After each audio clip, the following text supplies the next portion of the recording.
Hai, mari kita menetapkan warna pada permukaan objek 3 dimensi. Sebelum anda menentukan warna pada permukaan objek, anda perlulah menetapkan dulu warna yang anda akan gunakan.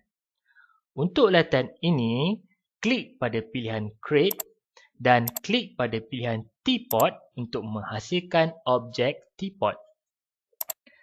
Klik kanan pada objek dan klik pada pilihan Convert dan klik pada pilihan Convert to Editable Poly.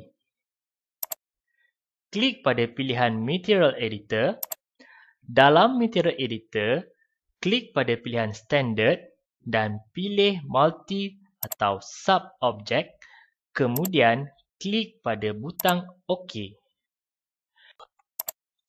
Klik pada pilihan Keep All Material as Sub-Material dan klik butang OK. Klik pada butang Set Number untuk mengubah nilai number atau warna yang akan anda gunakan. Dalam tutorial ini, mari kita gunakan 4 warna.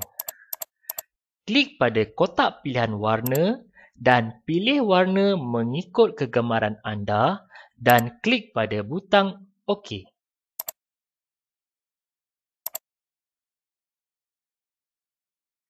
Seterusnya, klik butang None dan klik pada pilihan Standard dan klik butang OK.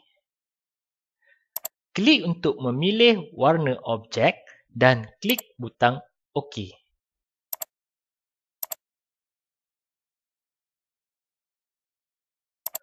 Klik dan pilih semula 01 Default dan ulang semula langkah tadi untuk menetapkan warna bagi kesemua 4 permukaan warna.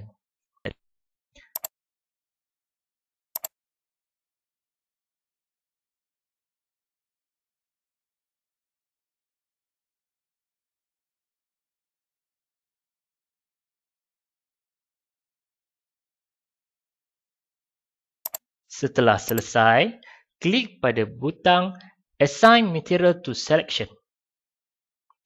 Klik pada pilihan Polygon dalam Modify dan klik untuk membuat pilihan pada permukaan objek.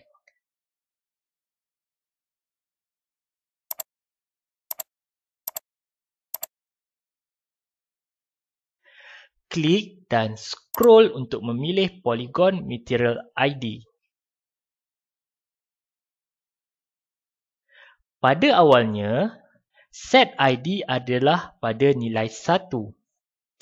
Klik dan pilih beberapa permukaan pada objek dan ubah nilai pada set ID dengan nilai 2.